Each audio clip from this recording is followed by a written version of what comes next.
Welcome everyone. Today we are doing episode 38, a special video episode of How to Read Chinese Poetry podcast.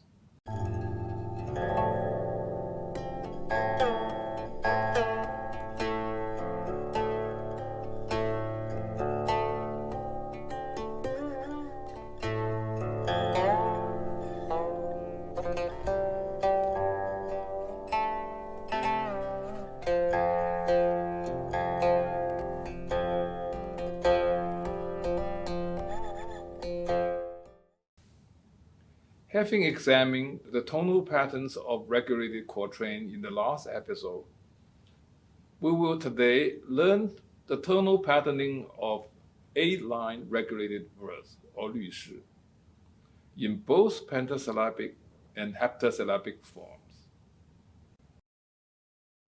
How to construct a 律诗 tonal pattern? It is pretty simple. At the end of the last episode, we did exercises to construct quatrain tonal patterns by following the second and the third rules. Now, simply by adding 2 more couplets to a quatrain tonal pattern, we can produce a regulated verse tonal pattern. Let us first try to construct tonal pattern 1, that begins with this 2-2-1 line.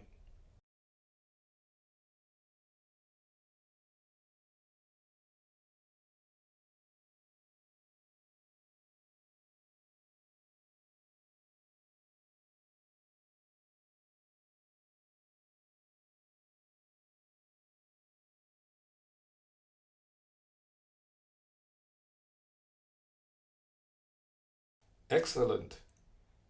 Now you have conquered regulated verse tonal pattern 1. Having constructed 律诗 tonal pattern 1, let us now see how it works in the poem Spring Scene by Du Fu, a poem we have already examined in depth in episode 26. Again, after each line is read, we pause to check if its coloring exactly matched that of the tonal table. In this poem, there are 3 characters whose tones do not conform to the tonal pattern. They are all the first character in the line.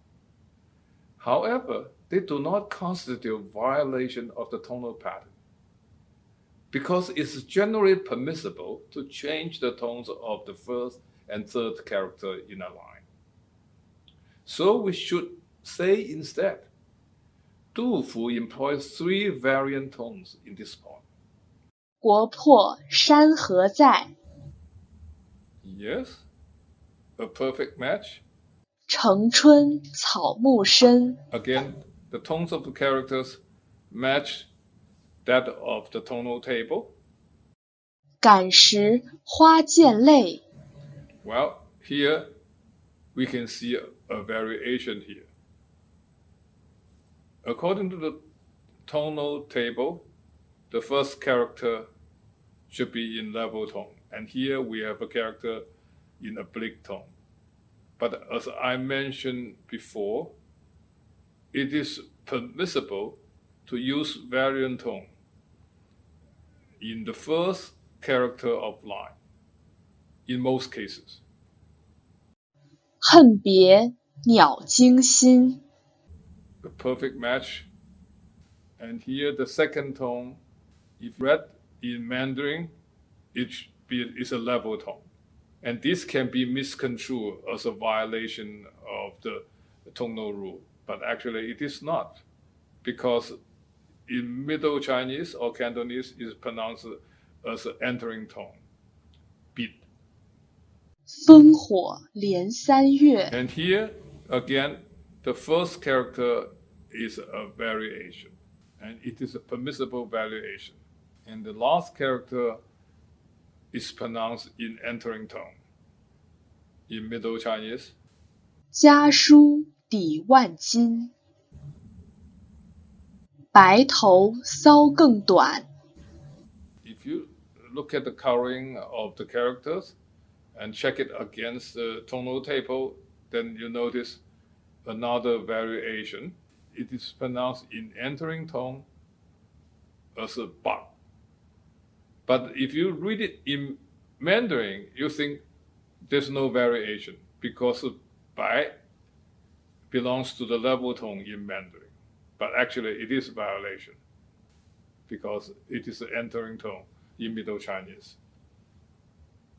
浑欲不胜簪， And we have this character again, yu, pronounced as yok in Middle Chinese and Cantonese. And the fourth character in the last line is pronounced in the level tone. So we can construct tonal pattern 2 following the same step as we did in constructing tonal pattern 1.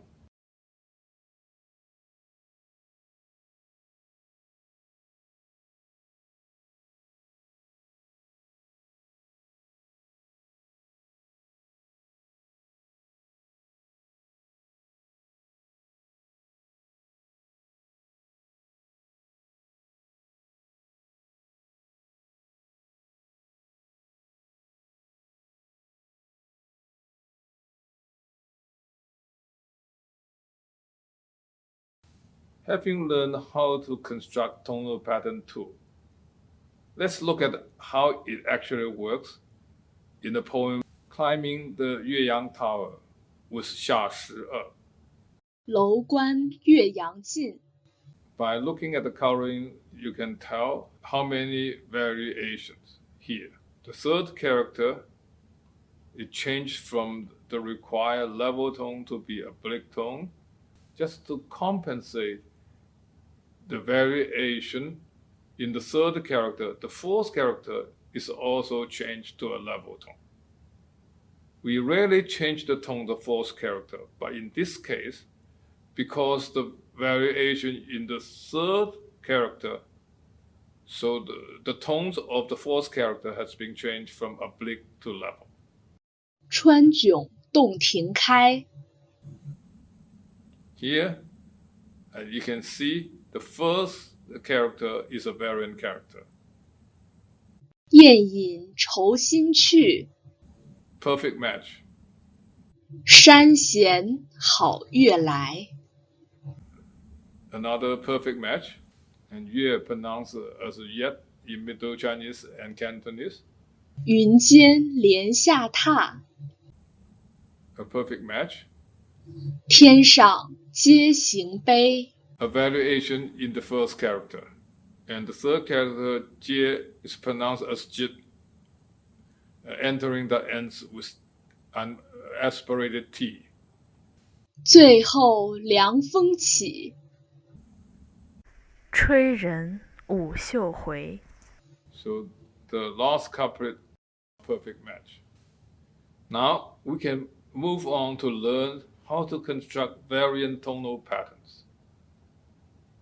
A variant tonal pattern is the one that employs rhyme in the first line, and therefore the first couplet must be made up of 2 lines that ends with a level tone. This is because in recent style poetry, all rhyming words must be in level tone. So a variant tonal pattern must begin with this couplet or this couplet. Now let's construct variant 律诗 tonal pattern 1A.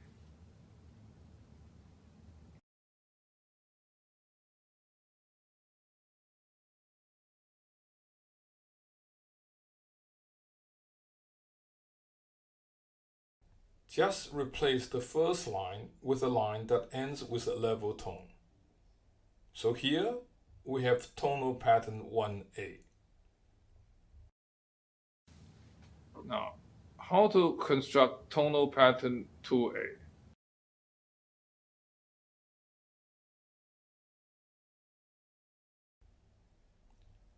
Just replace the first line with a line that ends with a level tone. So here we have tonal pattern 2A.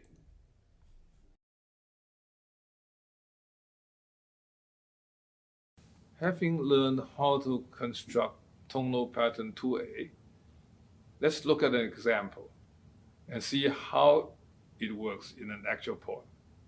The poem chosen for this purpose is Sending of Commander Zhao to Daizhou, composed with the chosen rhyme Qing by Wang Wei.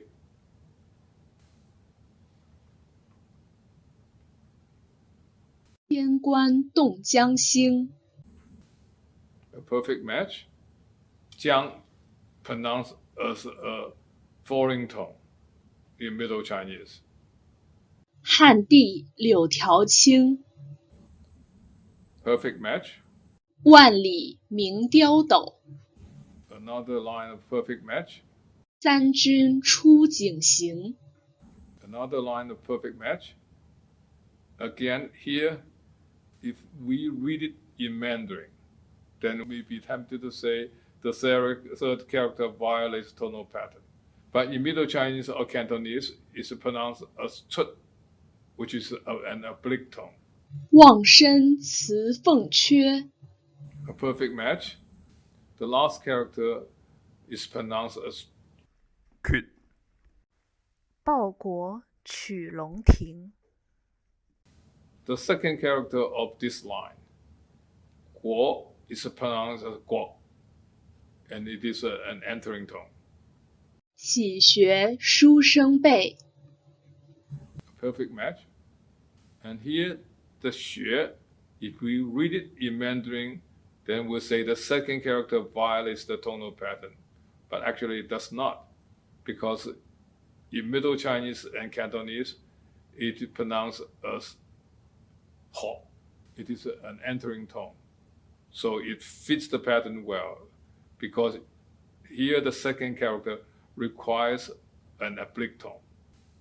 荒间老易经， Again, this is the same problem. If you read it in Mandarin, you say yi is a level tone and it is a violation of the tonal pattern, but actually it is not, because yi is an entering tone word pronounced as yat. So because this poem contains many characters in entering tone, so let's listen the reading of the poem in Cantonese. 天官渡象星，漢地柳條青。萬里鳴刁斗，三軍出井營。忘身辭鳳阙，報國取龍庭。喜學書生輩，槍間老一經。 Let us meet on YouTube and Bilibili next week.